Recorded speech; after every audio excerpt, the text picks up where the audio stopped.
Okay, so I am going to go over a review, sort of a summary review of the topics we've covered. You can see here on the screen. I'm going to go through all 10 problems, and your assignment will be a separate Google form, which will be posted. So, number 1 starts out with rewriting an expression from exponential form into a rational power form. So, start with r as the base, then a fraction bar. Remember that the power is the numerator of the fraction, the index of the root is the denominator of the fraction, and that's it. There's nothing to work out here. We're just rewriting the expression.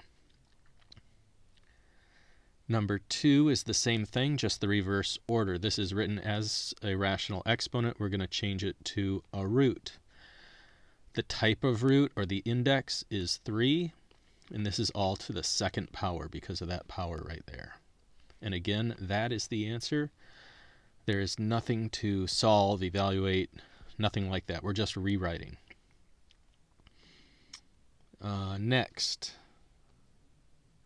we are simplifying an exponent. So this will become 25 to the 3/2 power, k squared to the 3/2 power.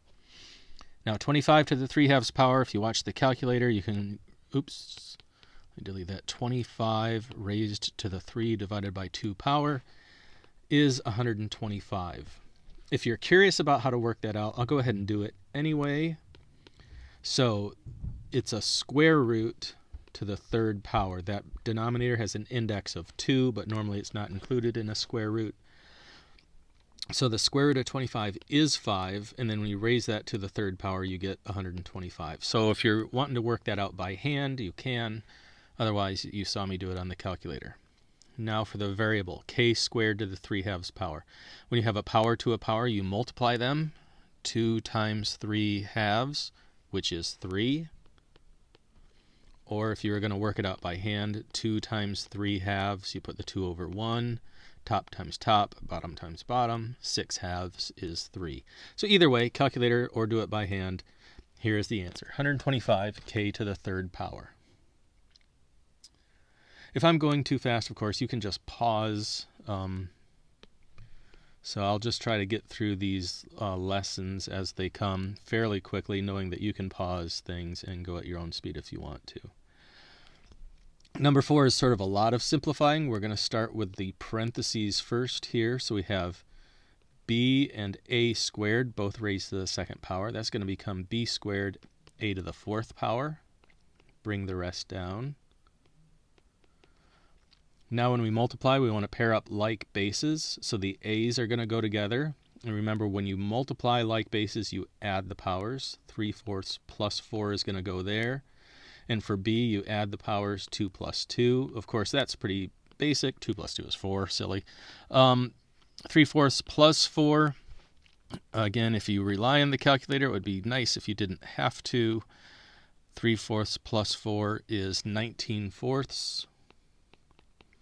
If you wanted to work out 3/4 plus 4 by hand, you would have to change the 4 into 16/4. That way you have a common denominator.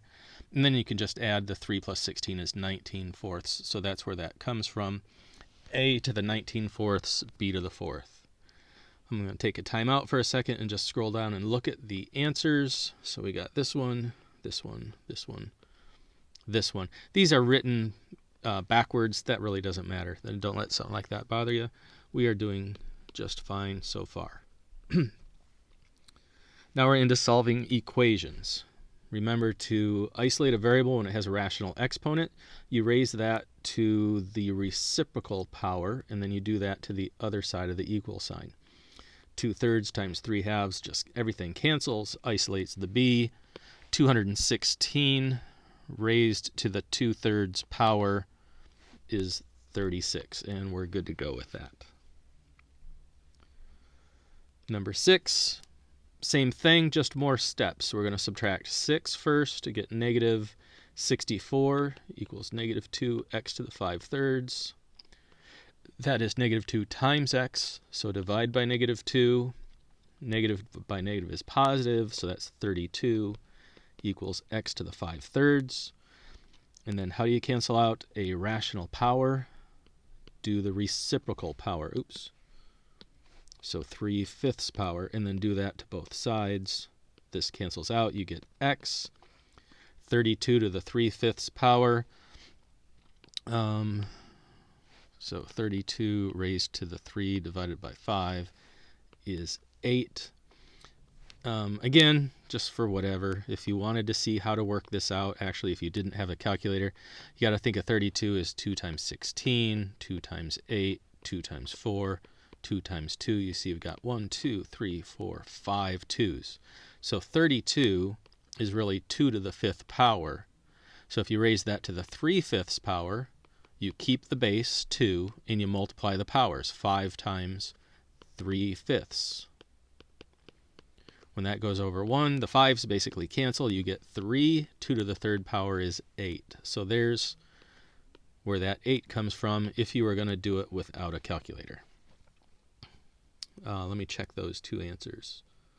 36 and 8. And we got that 36 and 8 right there. So we're doing fine.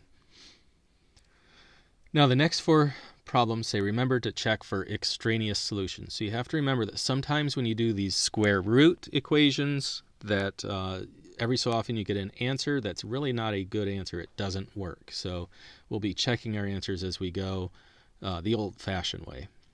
Okay, so to isolate the variable, I need to cancel out the square root. A square cancels a square root. We get 36 equals 3n plus 6. We can subtract 6 on both sides. 30 equals 3n. Divide by 3, n equals 10. If we check that, does 6 equal the square root of 3 times 10 plus 6? Well, that's 30 plus 6. Square root of 36 is 6. It checks out. 10 is a good answer. Number 8, we have square roots on both sides. That's totally okay. You just square both sides. 2v minus 4 equals v plus 1. We have variables on both sides. We'll get those like terms together. I'll subtract v. v minus 4 equals 1. Add 4 to both sides. v equals 5. Is that indeed the right answer? So plug in a 5 and plug it in here. So here we have 2 times 5 is 10 minus 4. Over here we have 5 plus 1, which is 6. 10 minus 4 is 6. We have a balanced equation. Square root of 6 does equal square root of 6, so that means 5 is a good answer. No extraneous solutions on those problems. The next 2, I was super smart and gave almost no room to work these out. So that's what you've come to expect with me every so often. Glad I couldn't disappoint you right now. All right, number 9, I'm going to square both sides to cancel out that square root. P squared equals 5p. Now, the important thing when you have a second degree polynomial, when you solve it, you need one side to be 0. So I'm going to subtract 5p to bring that whole term over here. P squared minus 5p equals 0. At this point, you can either factor or use the quadratic formula, which is really more trouble than it's worth in this problem. Both of these terms have a common factor of p, so we can do common factoring. Divide out a p, you get p minus 5 equals 0. Then you set each one of these factors equal to 0. P equals 0, p minus 5 equals 0, and solve them. Well, the first one's already solved. The second one, I need to add 5 to both sides. Oops. And I get p equals 5. 2 solutions. Are they both right? So we need to plug in 0. Does 0 equal the square root of 5 times 0? Well, quickly, I hope you can see that it does. That's a balanced equation. And then we need to plug in 5. Does 5 equal the square root of 5 times 5? 5 times 5 is 25. The square root of 25 is 5. That also checks out. So in number 9, no extraneous solutions. Those are both good solutions. Let me go ahead and check. So right there we see that. And did I check the other 2? Well, we got 10 and 5. 10 and 5. So we're doing good. We're up to number 10, the last one. Okay, to do this one, we need to make it so that the radical bar is by itself. This plus 3 cannot be here. If we want to do that trick where we square both sides of the equal sign, we have to have the radical by itself on one of the two sides. So for this problem, I'm going to have to subtract 3 and get radical 4v equals v minus 3.